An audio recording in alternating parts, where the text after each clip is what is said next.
All right, the first thing you're going to want to do is you're going to find out the IP address of your um, Raspberry Pi. So what you do is you go on the Raspberry Pi, you type in log in, then type in hostname space dash capital I, and it'll give you the IP address. Okay, hostname HOSTNAME space dash capital I, and it'll give you the name of the IP address. So mine is 192.168.100, which gets me into here. Now, once you get to here, you got to log in. Okay. I think we already went through this on one of the other videos, but I want to show you it again. So it's going to be admin. That's going to be Open Media Vault. I haven't forgotten you. Password, and it'll get you in here. Okay. Now, once you're in here, I'm going to actually go plug in a USB to my Raspberry Pi over here.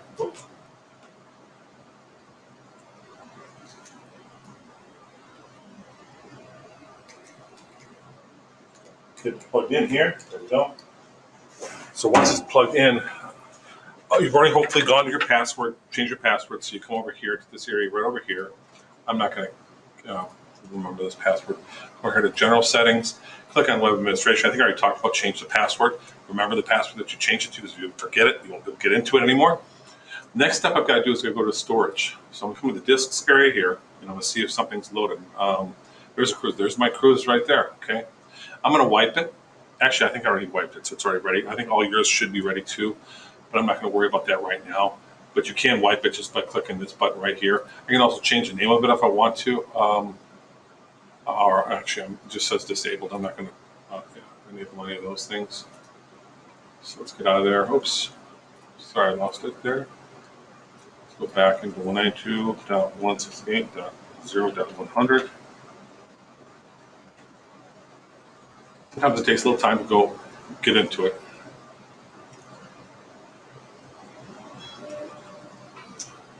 There we go. So next, once I've done the disk, I'm going to come down to File Systems.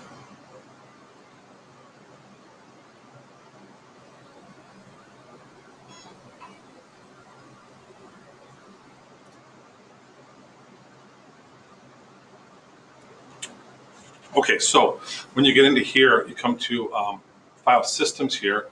Make sure I did go back and I did a wipe. So I clicked on the actual. You can see it's 14, so I know it's 6. That's what I want. I don't want to wipe that. I wiped mine. Make sure you're on the correct one, cruiser guide, whatever your model number is, serial number of the scan. Just make sure it's an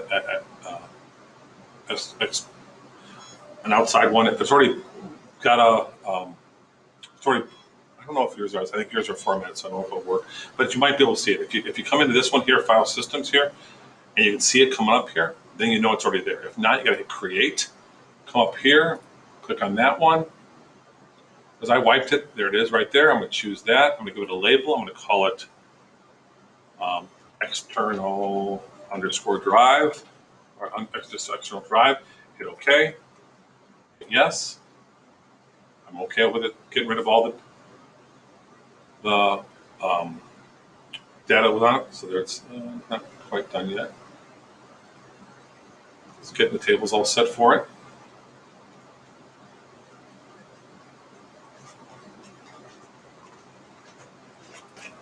So once it finishes, I'm going to hit close here. You can see here it is right here. So here's my external drive right there. You can see it's all done, but I'm going to come up here now. It doesn't look like it's finished yet. It's still working. Still initializing. Once it's initializing, I'm going to mount it. But I'll wait till it's finished. Video. All right, now it's finished. You can see it's offline here. So I'm going to click on this. I'm going to click on.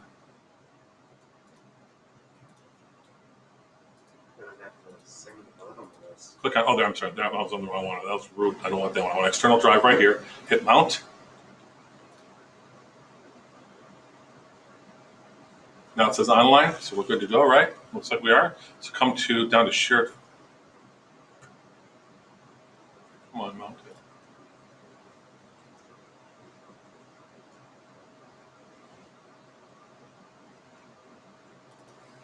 Just took a little time. So once I mounted it, you can see once it mounts, you'll see the total here and the available here. That will show up instead of being an A.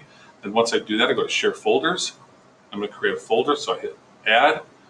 Name the folder. I'm going to say add the. Oh wait, let me cancel. Make sure I've got it correctly where I want the correct one. Make sure add is what I wanted.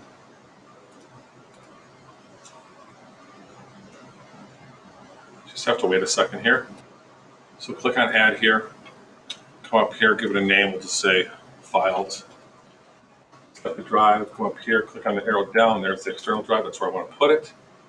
I'm going to come down here and change this to everyone read write, because that way anybody that's logged onto the Raspberry Pi can read write. Hit save right here.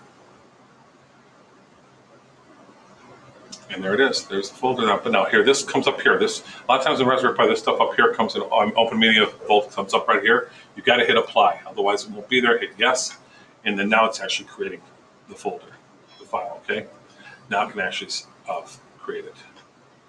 And then I can access it if I want to.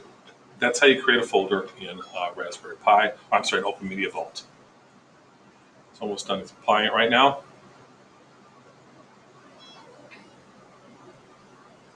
I'll wait till it finishes applying and then come back. Okay, there it finished. It's all done, ready to go. You can actually access. The other thing I have to go is I have to actually make it accessible to like different types of networks. So you can see right here, SMB, right there. I want to go to that one there. Turn it on. Go to shares. I'm going to add a folder there. The share folder, let's come up here. External drive. We'll leave everything else the same. Hit save. And then that SMB is Samba is for see how it automatically found files there. Hit apply. Hit yes. Now your files folder can be read by your Windows computer. You can go to the IP address and actually access it from Windows. If you didn't turn Samba on, this right here on, it wouldn't work. Okay. So that's about all I want to talk about right now, just to get you going on this and learn a little bit about it. We'll go through Update Manager up here. You got to go to Update Manager, make sure you update everything that's needed. That sometimes takes a little time, so you want to make sure you update it every time you come into it. But now we've created a server, so I can actually access my files folder here in a second, hopefully, if this finishes. All right, so that's finished. Now I'm going to come to Update Manager. You'll see there's a bunch of updates in here. Well, actually, not too many. Just all you do is you click there. I can check here, run through the check and see if it's done. And then once I finish it, I click on this here, package information, just hit the check mark there, automatically check everything. Then just hit install, and it will install it onto your system, okay? That's basically all I want to do today for this. And I'm going to show you now, that's about it. It's creating a file. I should be able to access, I don't even know if I can. Let me see if I can. Give me a second here. Well, because I'm a school system, I can't access the folder to there. But you should be able to at home, or if you're just on the Wi-Fi. I'm on my computer in the front. It's connected to the Wi-Fi, which is the Wi-Fi that's the router in the room, and also I'm connected to the school system. That's the problem. If I wasn't connected to the school system, it would work fine. But that's all it is. Okay, I wanted to show you that, and let me know if you have any questions.